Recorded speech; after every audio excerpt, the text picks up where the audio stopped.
Good morning, students. In the last class, we discussed about the vectors, that is scalars, vectors, and few types of vectors. So, in those few types of vectors, we discussed about the like vector. So, in that like vector, the special case is parallel vector. So, next another one is um, unlike vector. So, next one is negative vector. So this negative vector is the special case of unlike vector. So in unlike vectors, two or more vectors which are opposite in direction. Either it may be magnitude, either may be same or it may be different. So in negative vector, the magnitude remains same and it is opposite to the one another, right? So if we have two vectors, so this one is we call vector A and this one is vector B. So here two vectors have equal magnitude but opposite in direction. Then this vector we call as negative vector, right? So from this we can write vector A is equals to minus vector B, right? So here the direction are opposite but the magnitude remains same. So here if the magnitude, the length of the magnitude is 5, then here also the length of the magnitude is, right? So this is about the negative vector. So this negative vector is the special case in the unlike vector, right? So next type of vector is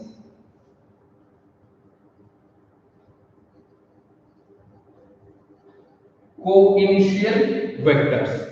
So what are co-initial vectors? That are vectors which are starts from the same point. Then those vectors we call as co-initial vector. That means its initial point same. If we have two or more vectors, so if we consider this one as vector A, then this one as vector B, and this one as vector C. So these three vectors are starts from the common initial point, that is O, right? So in the name itself it is co-initial vector, that is the three vectors starts from one point, then those vectors are called as co-initial vectors, right? Or in the another name we call this one as concurrent vectors. So this one is the other name given for the co-initial vectors, right? So in co-initial vectors, two or more vectors are starts from single point. That is, all the initial points of these vectors are same. That is O. So if you observe here, this vector A starts from O, vector B starts from O, and vector C starts from O. That means the initial point of these three vectors is same. Then these vectors are called as co-initial vectors, right? So if we say here vector A, vector B, and vector C are co-initial vectors at point O, right? So this one is the other type of the vector, that is co-initial vector, right? Next one is coplanar vector.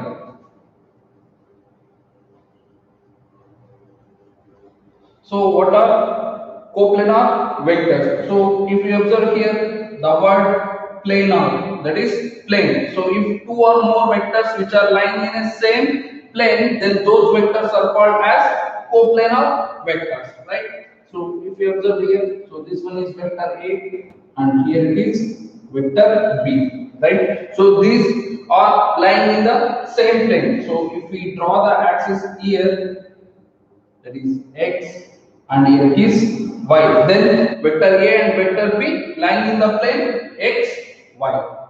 Right? Hence the name given as coplanar vectors. Right? So two or more vectors lying in the same plane, then those vectors are called as coplanar vectors. Right? So if we write the definition means vectors lying in the same plane, right? So those vectors are called as coplanar vectors, and the co-initial vector means the vectors having same initial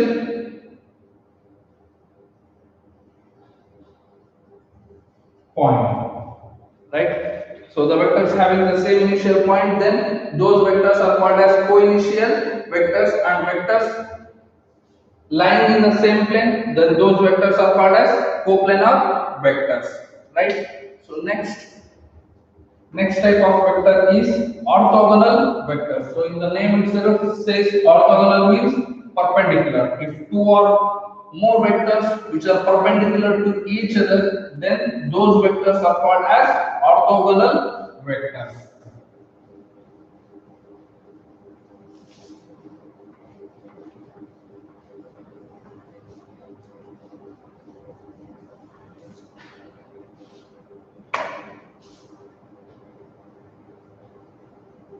Orthogonal vectors.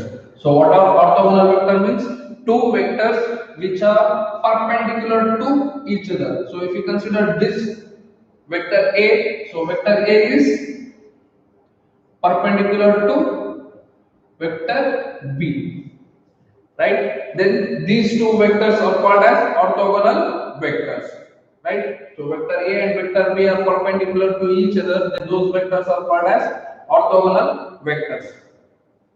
Or we can say if the two vectors are said to be orthogonal, then the angle between those two vectors is 90 degree, right? So two vectors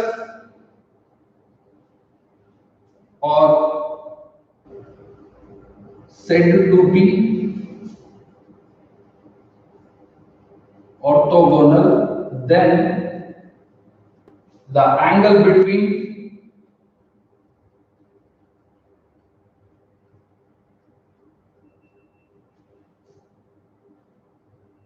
those two vectors is 90 degree. So if any two vectors are said to be orthogonal, then the angle between those two vectors is should be 90 degree. Then those two vectors are called as orthogonal vectors, right? So next type of the vector is unit vector.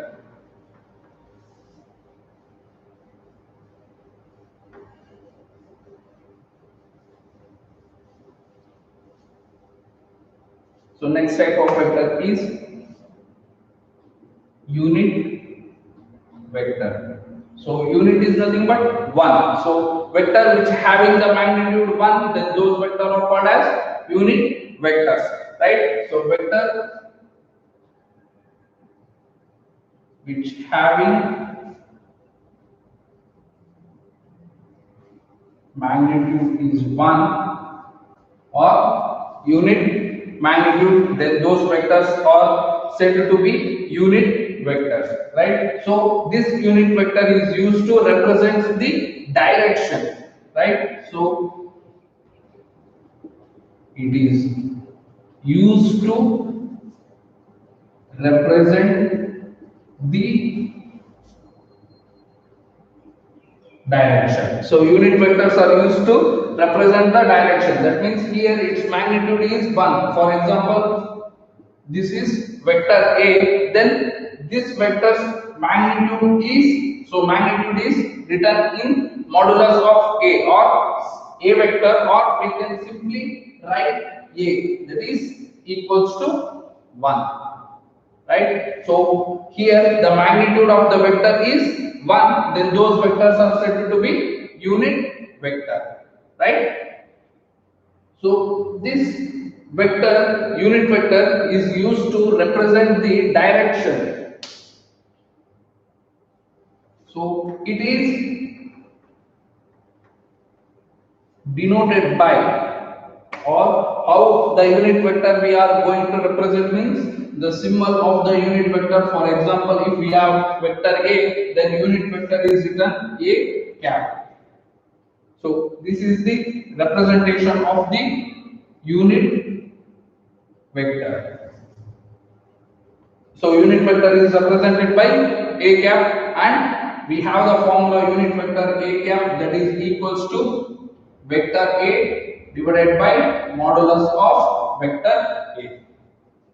Right? So here a cap is the unit vector. So this unit vector is equals to vector a divided by, this is the magnitude, the value, right? So if any vector, the vector having both magnitude and direction, so magnitude is represented by modulus of vector a, or simply we can write a here. So the unit vector representing by a cap, right? So unit vector, the magnitude is 1 and it is used to represent the direction, right? So the unit vector is represented by a cap, and we have the mathematical formula a cap is equals to vector a divided by modulus of vector a, or we can write a cap is equals to vector a divided by a. We can take any alphabet here, either we can take x, right? So x cap is equals to vector x divided by x, right? So these are the representation of the unit vectors, right?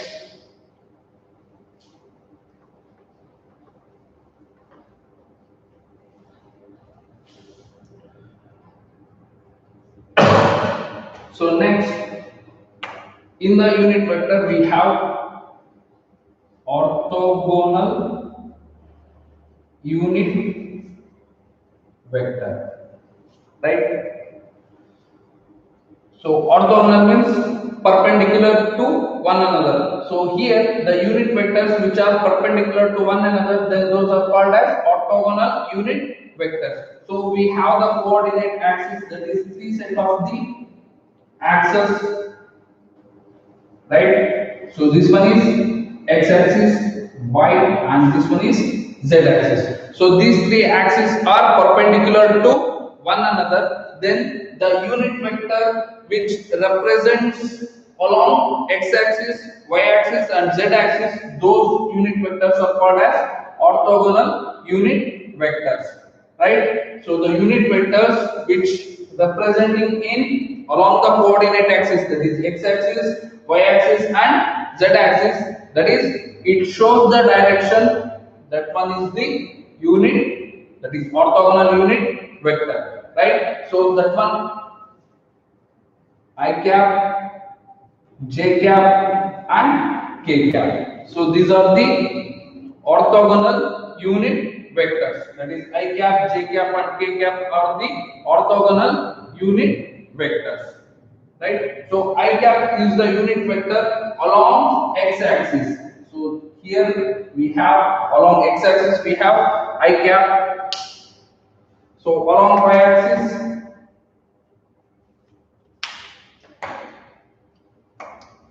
we have j cap. So along z-axis we have k cap. Now if you observe, so I cap, j cap, and k cap, these three are perpendicular to one another, right? So those three we call as orthogonal unit vectors, right? So orthogonal unit vectors always along x-axis we have represented, that is I cap, along y-axis always we represent in terms j cap, and along z-axis we represent the unit vector, that is k cap, right? So these are the orthogonal unit vectors.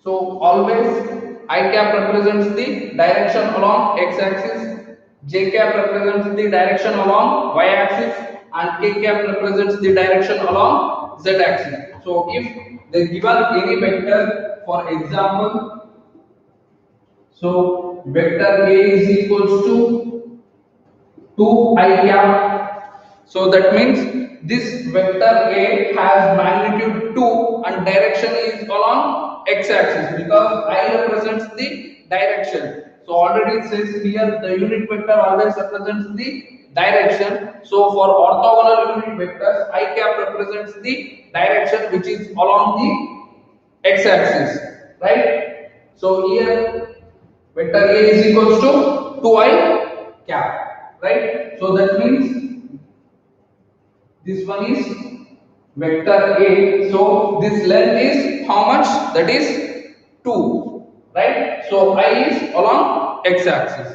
So if we take another example, vector C is equals to 5j cap. So that means we have to draw the vector that is along y-axis straight like this, because j cap represents the direction which is along y-axis, right? So here the magnitude is how much here? This length is 5 and j cap represents along the y-axis, right? So j represents the direction along y-axis. So if I take one more example, so vector q is equals to 2I cap plus 3j cap, right? So if they given like this, that is 2I cap and 3j cap, then I cap represents the direction along x-axis and j cap represents the direction along y-axis. So if we take in the coordinate geometry here 1, 2, right? So along x-axis here is the 2, right? So next along y-axis 1, 2, 3, right? So the vector q is here, that is 2, 3, right? So if we draw the vector from here, so this is the vector q, that is equals to 2I cap plus 3j cap, right? So like this we can represent the vector. So the direction of this vector is along, that is in the xy plane. So that is 2I cap plus 3j cap, that is 2 along the x-axis and 3 along y-axis. So if we plot in the coordinate geometry, then we get q is equals to 2I plus 3j cap, right? So this is all about the unit vector and orthogonal unit vector. So keep in memory that I cap, j cap and k cap. So these are the unit vectors which represents the, that is it gives the direction.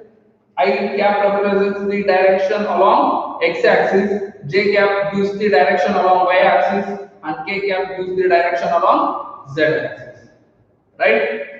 So always, so this one, its magnitude is always 1. So any unit vector means that magnitude is always equals to 1, right?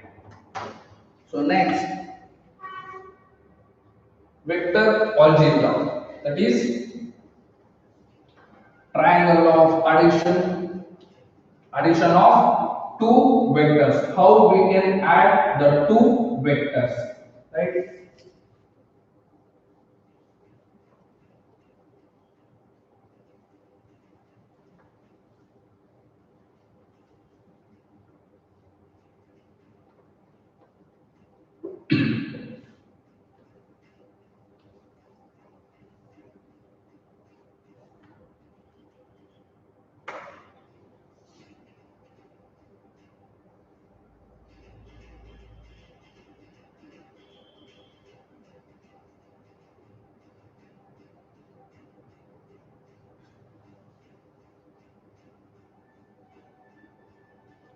So addition of two vectors. So vector algebra is different from ordinary algebra, right? So if, for example, so one vector, this is 2,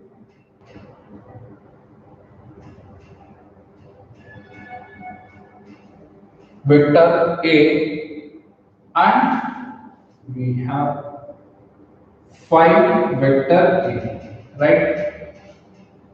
So if you observe here, these two are parallel to one another, but magnitude are different. So if we add these two, that is 2a plus 5a, right? So here we get 7 vector a. So the direction is like this, right? So if we add these two vectors, then we get like this, right? So in the simple algebra, we can add 2a plus 5a, we get 7a. Then here we have the direction towards positive x-axis, then here also the direction towards the positive x-axis, right? So if we have the two vectors, right? So this one is vector a and this one is vector b. So how can we add these two vectors? For example, here I will take 2a and here it will 5a. Right? So here we have the two vectors in the same direction. Easily we can directly add, and the resultant direction is in the same direction as the given vector. But here one vector is along x-axis and another one vector is along certain makes angle with the x-axis. So here we can't directly add like this 2a plus 5a, that is equals to 7a, right? So for this we have to follow the addition rule, that is we have the two laws. So in the first law is triangle law of addition. To add the vectors like this, we need to follow the triangle law of addition, right? So how we can add by using the triangle law of addition?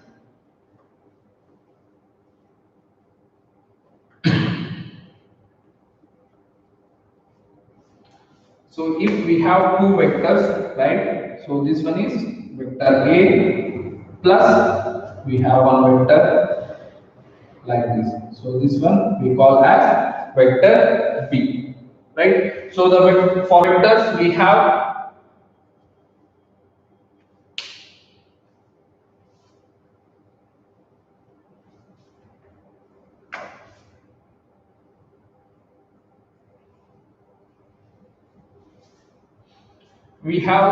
tail and head to the vector, right? To add the vectors, two vectors which having the magnitude. So this vector has magnitude and also it has direction. So here this vector is also magnitude and it also direction, right? Now how we add these two vectors means first draw this vector, any one of the vector parallel, right? So draw this vector which has same direction and magnitude to the initial vector, right? So this is vector A, so this vector is along x-axis, so here also we have the same vector, right? So we need first to draw this vector parallel. So either somewhere here, anywhere if we draw, so this vector must be same as here, right? Because here we have vector A, here also we need vector A, right? So here this one is the tail and here it is the head. So this one is the first vector, right? So next the second vector, right? So this vector B is the second vector. We need to do that the tail end of the second vector is added to the, that is we need to join this vector, that is tail end of this vector to the head end of the first vector, right? So we need to add the tail end of the vector B is added, that is joined to the head of the first vector, right? So for that we need to draw parallelly here, right? So because the direction is very important, so we don't want to change the direction of these two vectors, right? So for that, so like this, right? So if you observe here, so this vector is parallel to this, right? So the tail end of the vector is added to the head end of the vector A, right? So now if we observe here, these two vector represents the two sides of the triangle which are taken in order, right? So this vector has magnitude and direction, here also magnitude and direction. So these two vectors represents the two sides of the triangle which are taken in one order, right? So if you observe here, if we given the names A, B, and here it is C, right? So AB, BC taken in the order like this, that is in anti-clockwise direction, right? So now the resultant of addition of these two vectors gives the third side of the triangle which is taken in the opposite order. That means here we have the two vectors, that is two sides of the triangle which are taken in one order, that is in the anti-clockwise direction, right? So next, the resultant of this vector, that is addition of these two vectors, gives the third side of the triangle which is taken in the reverse order. That means we need to take that one in the clockwise direction. So that means we need to join from A to C.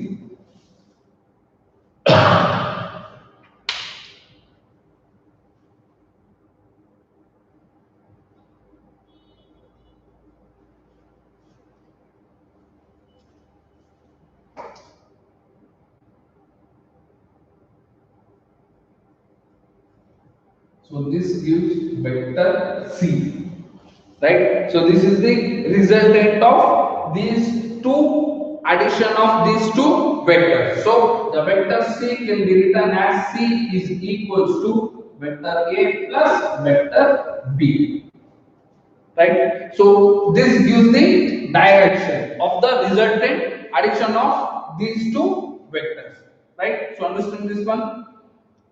So first we need to write is, first we have to draw, this any one of these two vectors in the parallel, right? So somewhere here, or we can write as here, right? Next we need to add, that is join the tail in such a way that the tail end of the second vector is joined with the head of the first vector. So the tail end of the vector B is added to the head end of the vector A, right? So we get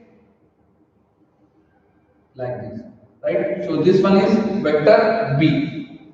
So next, these two vectors having the magnitude and direction gives the two sides of the triangle. So it represents the two sides of the triangle which are taken in an order, right? So as you observe here, from A to B, B to C. So these are in a particular order, that is in the anti-clockwise direction. A to B, B to C, right? In the anti-clockwise direction. Next, the resultant of the addition of these two vectors gives the third side of the triangle, right? So the third side of the triangle which should be taken in the reverse order. So these two vectors are taken in an anti-clockwise direction, means so the resultant is should be in the clockwise direction, right? So that gives the magnitude and direction of the addition of these two vectors. So that is C is equals to vector A plus vector B,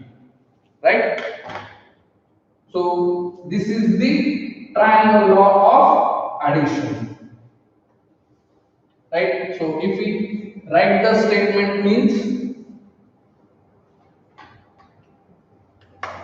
so the resultant,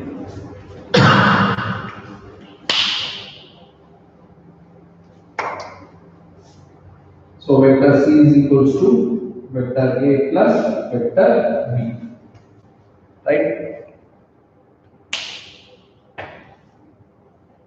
So if we write the statement for the triangle law of addition, right? If two vectors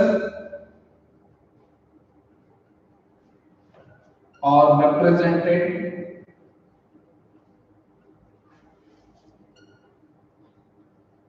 by magnitude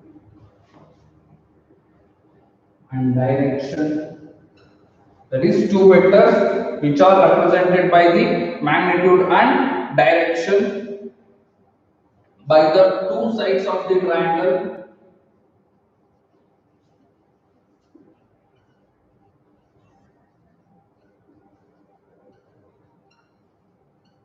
By the two sides of the triangle, then that is two sides of the triangle taken in an order, then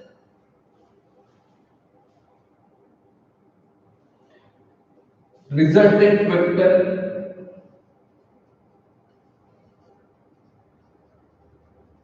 is represented by the third side of the triangle, by the third side of the triangle taken in opposite, taken in opposite direction. Right? So this is the statement. So if two vectors are represented by magnitude and direction by the two sides of the triangle, right?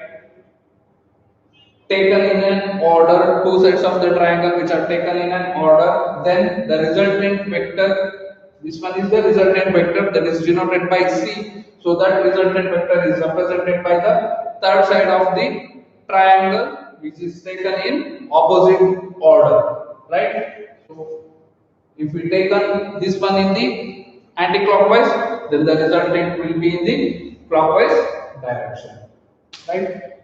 So this is about the triangle law of addition. Similarly, we have one more, that is parallelogram law of addition.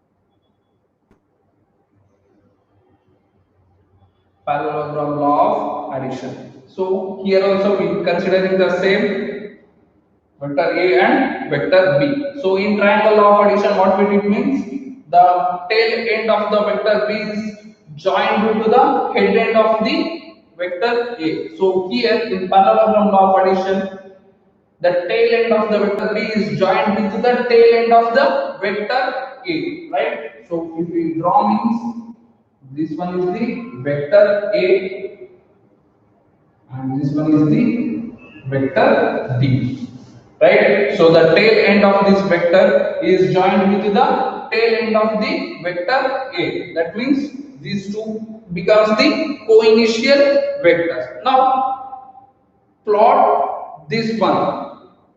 Draw parallel vector A and vector B, right? So to complete this one, then we get one parallelogram, right? So now if we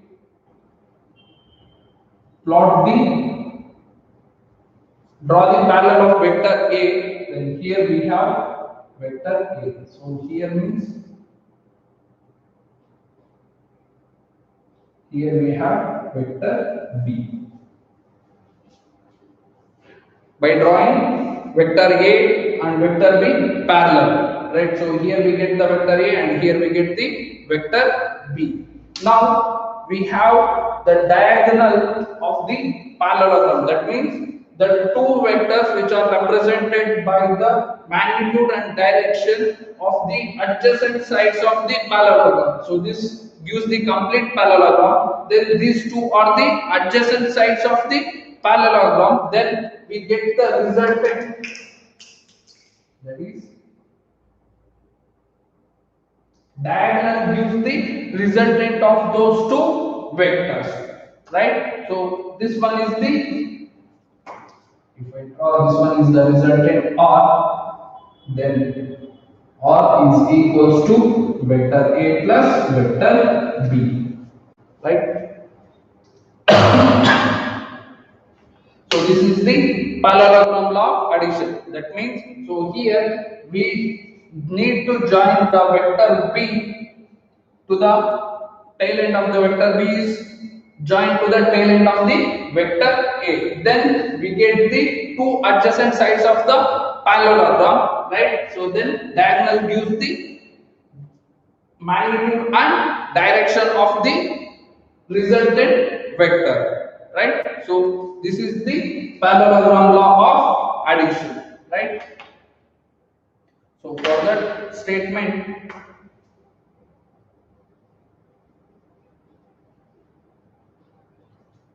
if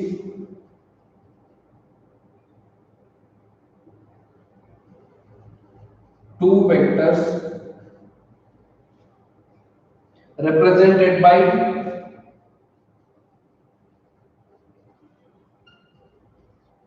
magnitude and direction, if two vectors represented by magnitude and direction of the adjacent sides of the parallelogram,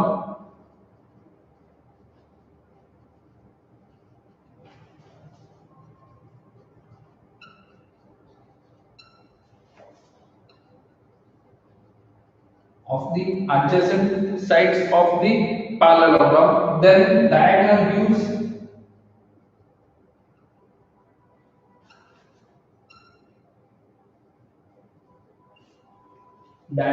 gives the magnitude